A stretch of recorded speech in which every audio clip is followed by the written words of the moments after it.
Bassam, welcome to Pivot. Thank you for having me here. I'm so happy you're here. We've been trying to do this for, quite a while. We're here. And I'm really excited about this one because you have really helped me in several ways. And I'm going to explain specifically with my eyes. Remember I was telling you about that? Yeah. Eyes, it's so funny how you've helped my eyes considering you're an osteopath. But I'll explain that a bit later. But welcome to Pivot. Thank you very much. And how do you feel? I feel it's a new thing for me, so I feel excited. You're an optimistic guy. That's Very. how you come across, super optimistic.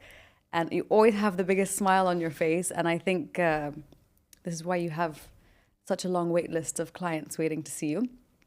So, okay, let me give a bit of a background. You're an osteopath. You are a husband, you're a father, you have your children, you live in Dubai, you have your clinic in Dubai called Kinetic. I knew that. I just blanked it for a second. So your clinic's called Kinetic and you're Iraqi. Yes. Born in London, grew up in France. Yes. This is where your Frenchy accent comes Exactly, from. yeah. And why don't you just give me a little bit about that? So kind of living in the West, I would say most of your life as an Iraqi, and now you're back in the Middle East. Do you feel there was any confusion with identity, or how do you feel about this? I think so. I was born in London. I grew up in France, and and the reason why I came to Dubai is because I wanted to get closer to my origins. So I always felt lucky to be in Europe because when the war in Iraq in the 80s, it was Iran, Iraq, and the Gulf War. It was very, very emotionally. I don't know, it felt very difficult to speak to my family there and my cousins. And I always felt lucky to be in Europe and having such a nice life compared to them. Mm. And I can see it's emotional to even talk about this, right? It's difficult. But I think the most difficult part is for my parents, because my parents... So they went to UK to study. They did their master in UK, and after that they, wow. It's here. By the way, let me get our very, very weak tissues. Hold on, here we go. Like the ugliest tissues I could ever have in the show. That's a nice one. No, but I can see obviously this is hard for you to talk about. But why do you think this is so difficult?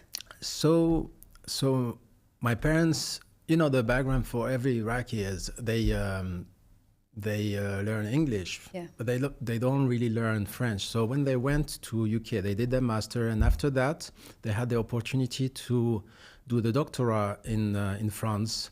So they worked. Both of them are. So my mother is in physics, my father is in mathematics and informatics. So both of them in science. That's so Iraqi of them. Exactly. Yeah, and so they had the opportunity to do the thesis, the doctorate in south of France. And for them, it was difficult to learn the language because they didn't speak French, actually. At all? At all. So the first year was at the Alliance Française to learn the language. Yeah. And then they had to do the doctorate in French and English. Wow. So I'm so proud of them. I mean, that's really difficult to learn a language as an adult. I'm still figuring out Arabic, and I'm Arab at the end of the day. So wow, well done to them. Yeah, and so they had 3 kids, and it's a new country, and they prefer to stay there because the situation in Iraq. So that's how I learned very early to put things into perspective. To have this positive way of looking at things. Yeah, so I always felt lucky, and I always told myself I don't have the right to complain. Mm. Yeah. But I fully understand where you're coming from, but you are allowed to feel things. You don't have. I understand, you don't feel the right to complain when other people are in a much worse situation. Like even today, look at what's happening around us in Gaza and you know, other things globally. But none of us have the right to complain when those atrocities are happening. But you're still a human being who goes through their own experience in life. So it's sometimes not fair to always use that as a benchmark. That's all I'm saying. That's true. Okay, so you grew up in the south of France, moved to Dubai to come closer to your roots. Yes. And set up your clinic. Do you feel closer to your roots being here? Of course, yeah. I mean, I like this. It's a beautiful country where, you know, people can do whatever they want as long as they respect each other, and you can live your spirituality like you want. I mean, it's a beautiful country because you feel that each person respects each other, and it's I like the vibe, I like the energy, and yeah, actually you're gonna, and that's actually in my practice, I meet people from everywhere, and that's beautiful because when I start my day, I'm gonna meet someone from Australia, someone from Egypt, someone from France, someone from so I love that because you learn from each person, and it's beautiful. Yeah, the diversity here is incredible. Yeah, it's really lovely. Like that's one of my favorite things about the country. So, okay, do you think there was a specific moment that made you realize that you wanted to work with your hands and be this person who's doing something quite physical as a career? Yeah, actually, it's funny that you asked this question because when I was very young, very, very young, I used to, you know, my parents used to tell me, oh, can you massage me here? Or can you... Oh, really? Yeah, so I was massaging my mother, my father. So I was very, how do you say, manual, you know, tactile. Like... Yeah.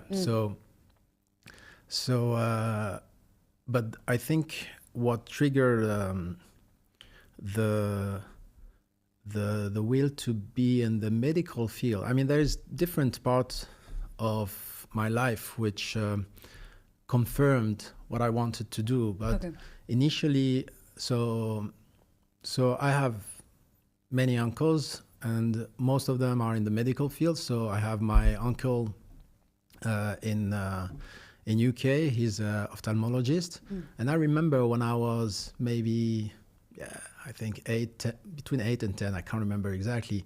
I went to UK one summer, and I spent the whole summer there. And he was working at that time, so he told me, "You're gonna come with me at the hospital." He was working with, I think at that time at Moorfield, something like that.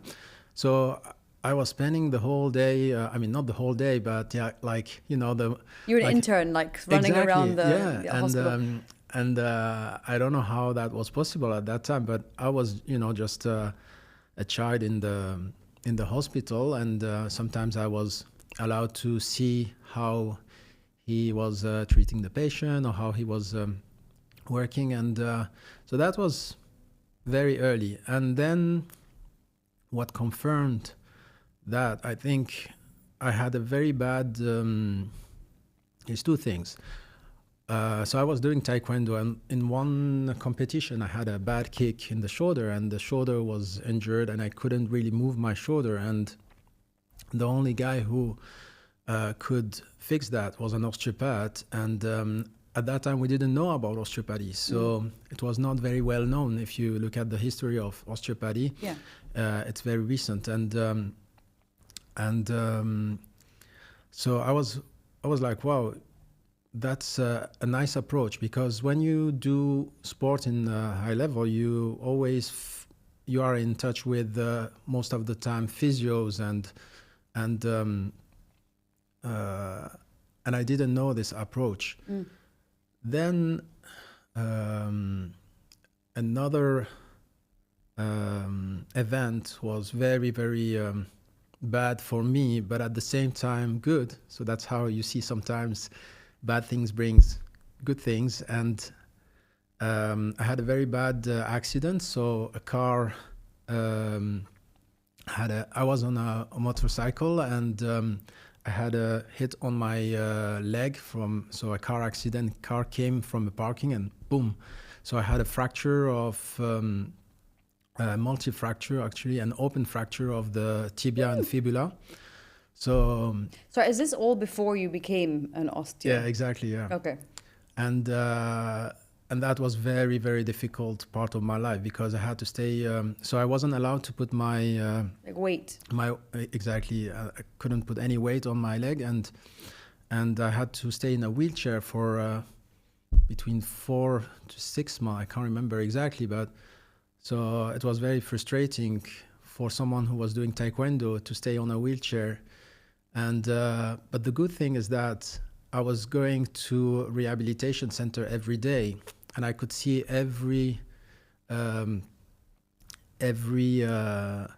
type of rehabilitation, like how osteopathy would work, how physiotherapy would work, how the different approach. So I was lucky in a way to have this kind of event, and this is how it also confirmed that I wanted to help people with this kind of approach. Yeah, it's like it was meant to be, although you had to go through a bit of suffering to realize it. Because even during that year, I failed my exam, and I was, I had a lot of delay in school, and I wasn't able to catch up with so that year was very difficult. Yeah. Yeah. They say when you're at your lowest, though, well, there's only one way to go, like it's up, but also, I think this perspective that you have, and like the way that you say that perspective is important, comes from these types of situations, right? Yeah. That's really good. So, okay, would you consider that your method, when you take on your clients and you're in your clinic, is unique? Yeah, I think each osteopath is unique, because each osteopath would learn a way to treat a patient, would have his own approach according to what he learned, what he his background, his experience being also treated by an osteopath. Because while I was studying, I met a wonderful guy. He was a neurosurgeon, but this guy, long story short, he became an osteopath. So he decided, he's a German guy who decided to live in south of France, neurosurgeon. I met him because I wanted to see how he treats patients, and he was my mentor. And he was unique. I mean, nobody was treating patients like him. Oh. And he told me a lot of things, and I don't think I would be, I would have this approach today if I... Without him. Exactly, yeah. Wow. Yeah, he's amazing. Shout out to, what's his name? Klaus Graasov. Shout out. Thank you. Incredible. It's really nice to also give credit to the people that you feel shaped your path a little bit, So I was student, and I one day a friend of my mother came home for just tea or coffee, and she knew that I was studying osteopathy, and she told me, "Oh, I'm coming from an amazing osteopathic session." And I was, "Oh, really?" Because when you are studying, you get interest to different osteopaths in the city, and I knew some of them, but I didn't know about Klaus, and I thought, okay, how can I meet him? Or so he doesn't have any mobile, he doesn't have any email. You have to go and knock at his door. The mystical man. Exactly, yeah. And one day I went to his clinic, and I knocked at the door, and I said, "I'm a student in osteopathy, and I would like to see you treating patient if it's possible." And he told me, "Look, I'm with a patient now, so if you want, you can wait a little bit." So I was waiting in the waiting room. Yeah. And then I came in his treatment room, and we spoke about everything but not osteopathy. Oh, wow. And it clicked, and he told me, look, I have another patient coming. It went so fast, and I told him, and he told me, can you come maybe once a week in the afternoon, whenever you are free, and you can sit and watch me treating patient. And I said, okay, that's amazing. So it went from one afternoon, then 2 afternoons in the week, and this is how slowly he could ask me to test things, assess, or being part of the session, and that was amazing. Oh, yeah, that's really good. And like not all people can want to give you their time, so that's really, really nice that he gave you that time and had such an effect. You know, he's a wonderful guy. Yeah. Okay, so do you believe that? I'm going to ask you actually about sort of just to explain cranial a little bit, visceral, because you really incorporated sort of cranial and visceral, although you said a lot of osteopaths do. It is already under the umbrella of osteopathy, cranial and visceral, but a lot of people don't know what cranial is. That's true. And I've realized how wonderful cranial is after doing it with you. Actually, let me just say it now. So I've come to, at least 4 or 5 sessions with you for different reasons. One was my shoulder, one was my trap or something. Another one was my tailbone and whatever. You were just, you helped me so much. One of those, I think it was my traps, or I don't remember which one it was. But anyways, at the time I came to you, I was wearing my glasses, okay? And I had to wear my glasses like really frequently. Right now I'm just doing it because my writing's a little bit small and whatever. But I had to wear them pretty much all day. And because one eye was much worse than the other, so I felt really off balance as well. So after doing a session with you, we did mostly cranial that day. That's true. It was mostly cranial, and you can explain cranial in a second and maybe explain what happened. Okay. But after that session, I didn't have to wear my glasses. Like I literally only wore my glasses maybe once or twice a week when I was kind of in this situation. But I didn't have to wear them anymore. And I was like, wow, it's like the imbalance or the confusion that was happening with my eyes just aligned, and I could see properly. So, okay, tell me a little bit about cranial and maybe explain what happened to me, because I don't know. So to make things very easy, cranial is a way to balance the nervous system. So you have, again, to make it easy, it's like you are driving a car and you have the brake and the accelerator. So if you want to use this car, you have to know how to use the brake and the accelerator. Okay. So you have the parasympathetical system and the orthosympathetical system, and both of them are working together and should be balanced. So sometimes this can be affected by stress, emotional stress, physical stress, any trauma, and cranial osteopathy is a way to balance this nervous system and to regulate that. So you have different type of approach in cranial, and what I like in cranial osteopathy, it's very gentle, and it's very and it's, for me, it's very important to work on that part of the body, because it's like when you have like the brain, you mean, or the nervous system. The brain, the nervous system, okay. Because it's like you have a, let's say, how do you call it? Like a big, this old clock, where you have the pendulum thing. Exactly. So if this one is not moving anymore, you're not going to look at this part of the machine. You're going to work also on, you're going to check the motor, right? Just the root. Exactly. Okay. So this is how I see it, to make it very simple. Yes, please simplify it for me. Okay. Okay, so it's very logic to work on this part of this machine, because this body is a beautiful machine, and it's much more complex than a car or And that's why I always tell my patients, you bring your car for maintenance, but you never do that for your own body. And if you want to prevent... So this is one of my questions. Okay. Should people come to you with an injury, or should people come to you for maintenance, as in come to you with no injury and just have a session booked in every couple of months to maintain the body? Okay, so of course, if you have a, let's say, car accident and or a big trauma, you have to come to see an osteopath to make sure that everything is rebalanced, mobile, and functioning properly. Now, after that, it's good to have prevention, because there was a sentence where you don't fight against illness or sickness.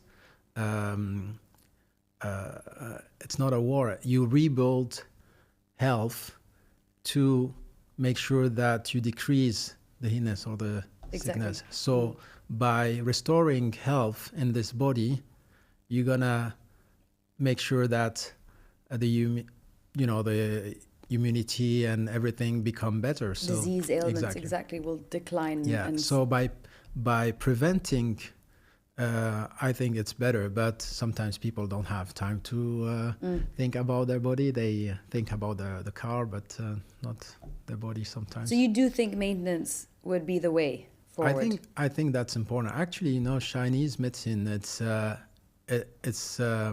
functions that way.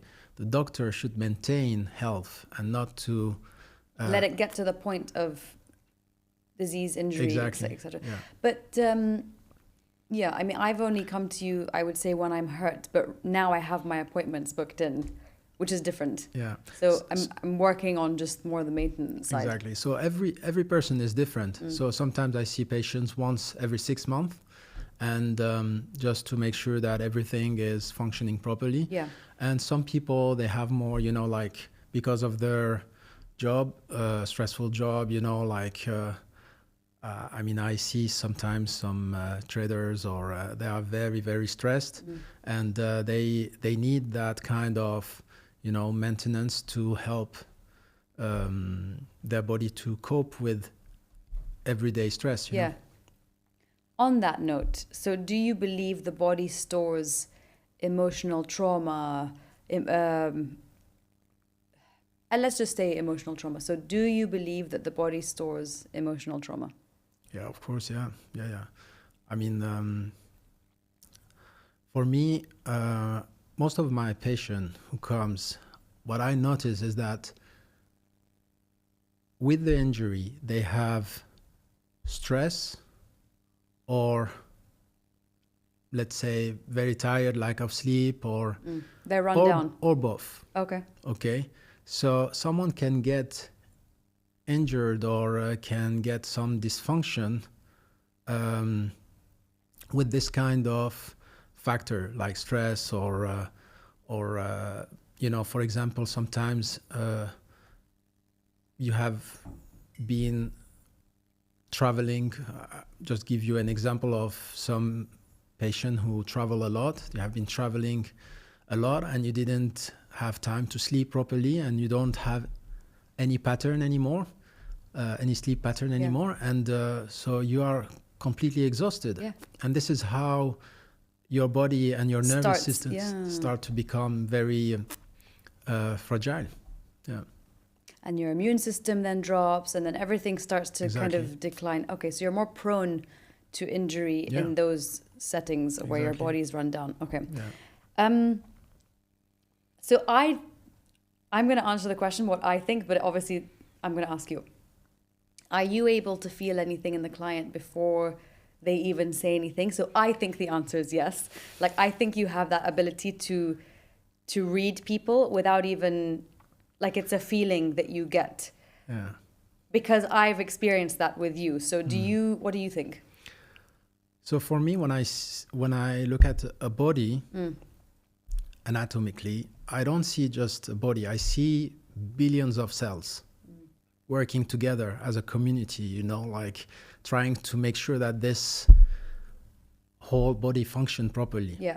So each cells for me is charged with kind of energy, you know, and I believe that every person has a type of energy, you know, and when I see someone coming in the treatment room, sometimes I already feel how the way he walk, or the way he speaks, or the way, you know, like behavior, everything is very important. And I think as an osteopath, we learn also to observe people, you know, and so when a patient comes, the first thing is observation. And then by asking him questions, you also confirm what you felt. And then by putting hands on, you also confirm what you thought. You know, exactly. So there's different layers and different tests, different. So this is how slowly you get confirmation of what you thought in the beginning. And sometimes you thought about something, but by testing and reaching the deeper, the deepest layer, you think, oh, maybe that was something else, or another emotional stress, or something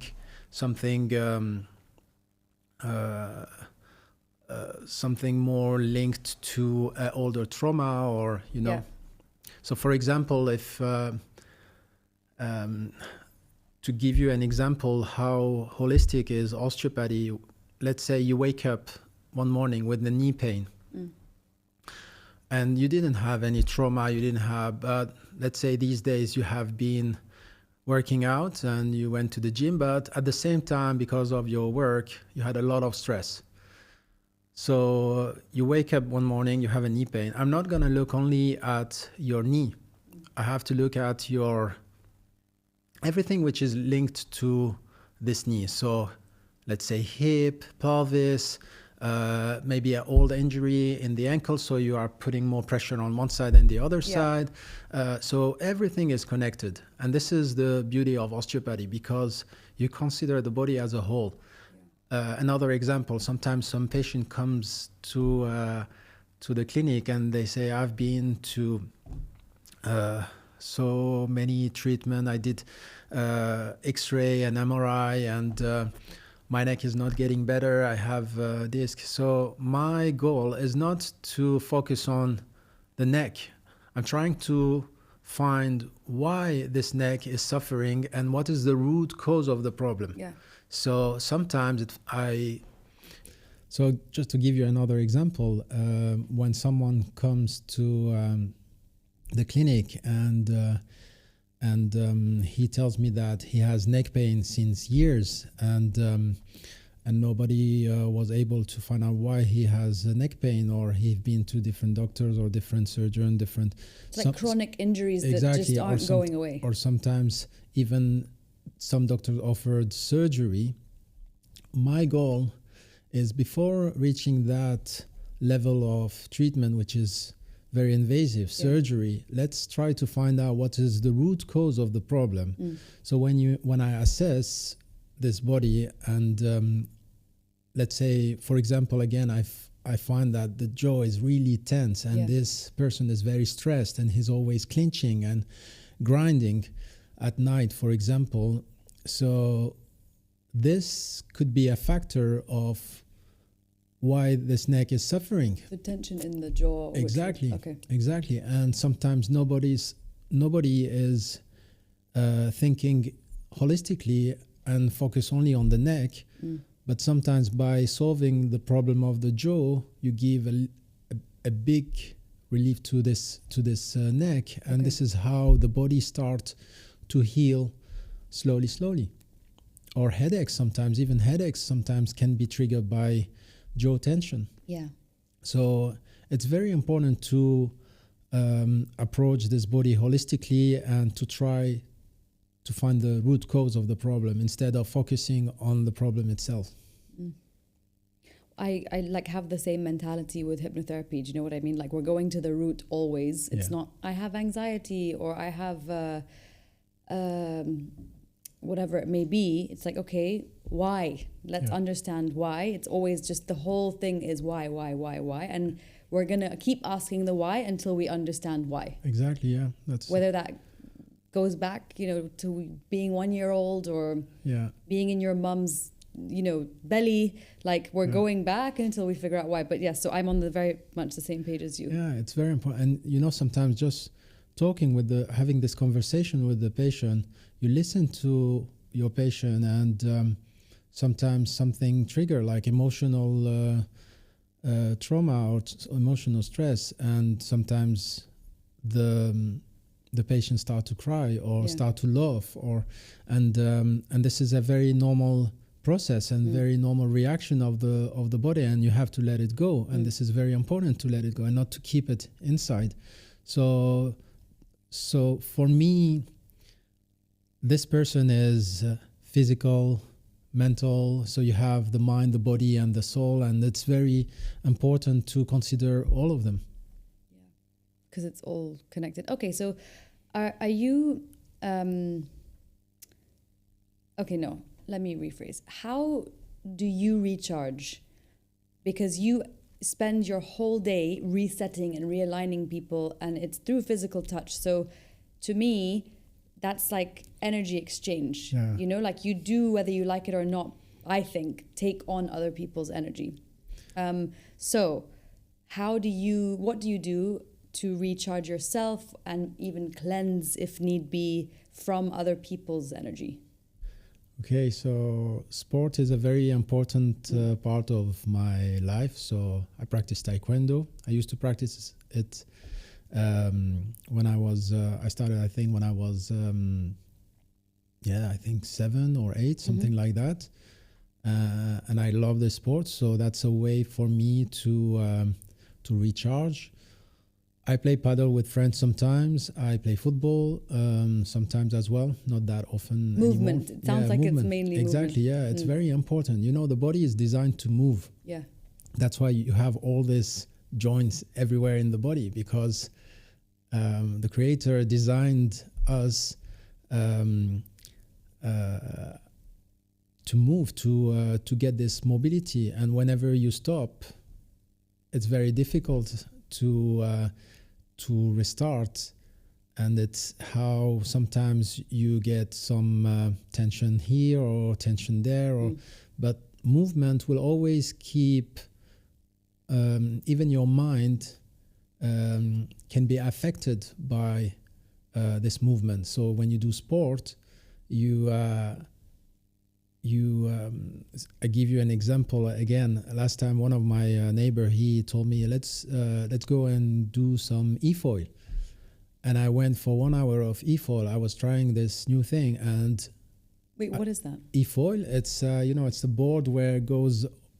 Nice. Yes, yeah. I've never tried that. That looks fun. So I tried it recently, and I was, wow, that's amazing. The feeling that you have, it's like flying. Yeah, exactly, flying on top of water. Yeah, and at the end of this session, I was like, I didn't think about anything else than, So your mind is completely like immersed. It's immersed in what you're doing. That's incredible. Yeah. I want to try that. And this is how, when you do sport, you focus on your movement, you focus on your, on your body, you focus on how you're gonna make sure, for example, in martial arts, you make sure that you are doing this movement properly, and you focus on the right direction, the right movement, so your mind is not able to think about something else or anything stressful or anything Especially with martial arts, you're in survival mode. Exactly. So you have to, it's about not getting hurt, trying to, I don't know, obviously not kill the person, but like win in that situation, which means getting, anyways. Yeah. Taekwondo, I don't know much about it. I know a little bit more about jiu-jitsu and karate, but not as much Taekwondo. But you do judo as well, right? Well, no, judo, I tried when I was very, very young. I don't know why. I thought you did a bit of judo here, but I'm wrong. No, I did it in France when I was maybe 6, but it didn't click with me. It was more Taekwondo, maybe because I was introduced to Taekwondo by friends. So when we went all together, it was, and More the fun. master was really good. So it was more fun, yeah. And you were telling me that you're something about your black belt recently. And Oh, yeah. So I stopped actually black belt. And when I came to Dubai, actually, I was looking for a place to practice Taekwondo. It was difficult for me to find a good one. And I found a very good place, and then a very good dojo, and then I decided to restart training and getting my second dan, and now I'm preparing my third dan. So I really love it. Yeah, that's incredible. I know how much work goes into getting black belts, and my brother, and like his journey. So you should be very proud of that. That's incredible. And even the philosophy of a martial artist is very important also to you talk about respect, you talk about there's so many different value in the philosophy. Yeah, something I think sports doesn't get enough. So you know how you only will label something as being creative if it's artistic, or if it's a art or sort of a theater or music, like that's artistic. But sports to me is extremely creative. Like you have to have a creative mind to be an athlete, because firstly you're creating, like you're creating something, which means immediately you're creative in that thing. And then whether it's a team sport or a solo sport or fighting one-on-one or whatever it may be, to me that is extremely creative. Like you have to think, of course, so uniquely. Yeah, that's true. I don't know why I'm even saying this, because it wasn't even linked to what you were saying, but I read something recently, and honestly, like I just feel sports needs more of a, it should be under the umbrella of creativity a lot more, you know? Yeah, that's true, yeah. So, okay, what's the most interesting thing I think that you've learned? What's the most interesting thing you've learned over the years of, practicing and doing therapy on so many different bodies? So have you learned anything quite profound? Well, I think that the body itself is, as we said, connected to the mind, the body. So it's very important always to consider both. And sometimes I get this kind of comment by patient, "Oh, I'm too old," or "I can't do that anymore," or I'm too old for that. Yeah, exactly. Or I'm not able to move like before. For me, age is just a number. Whatever you do with your body, whatever you offer to your body, that's gonna make the difference. That's gonna change your how to say, like your. If you keep moving and you keep enjoying this motion, and you don't sit in front of the TV, or you don't, I always tell my patient, for example, those who have like desk job, try to get up every 40 minutes. You get up, you move, you walk, and you come back and sit. Try not to sit long hours, because again, this body is not designed to sit. So I think mobility, motion, movement is very important in our life. And a lot of people don't know about that, and they don't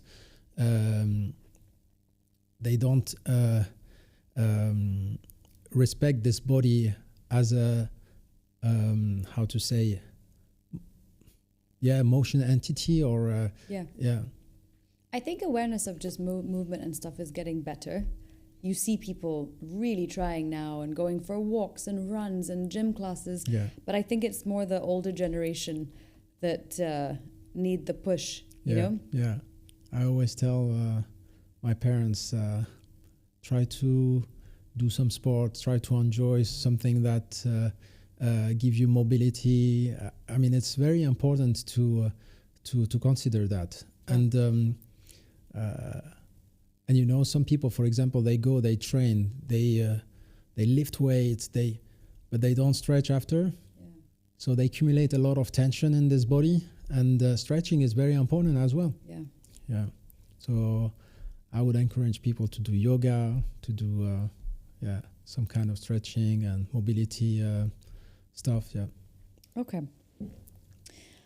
I think what I still haven't actually tried with you is bringing my kids to come and see you. And I think I booked them in, or I was about to. But why is it important for babies and newborns to come and see you? Okay, so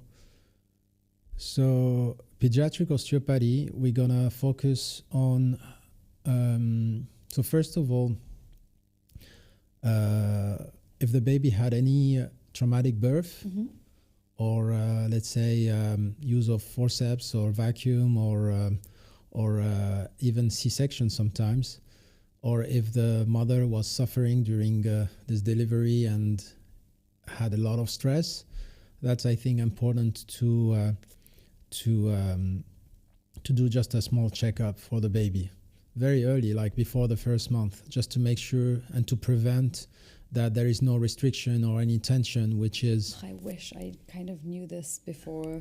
Like, now I have an 8-year-old, a 5-year-old, and a 2-year-old, but it's not too late. Can they still come in? It's never too late. You know, this body is always, moving, and this body is always, you know, you have cells which is dying and some cells which is... renewing, exactly. So for me, it's never too late. And but of course, if you can do it, the earlier the better, basically. Exactly, yeah. And sometimes I see babies, they come to the clinic just for a checkup, and you notice that this baby is turning on one side and not on the other side, and it's very difficult for this baby to breastfeed on one side instead of the so these kind of things, it's very important to diagnose very early and to make sure that we restore mobility for this baby. Or sometimes this baby is not breastfeeding or latching on properly, and because of, you know, the way they pulled the baby during birth, or created some tension in the jaw or in the neck, and this is very important to diagnose as well.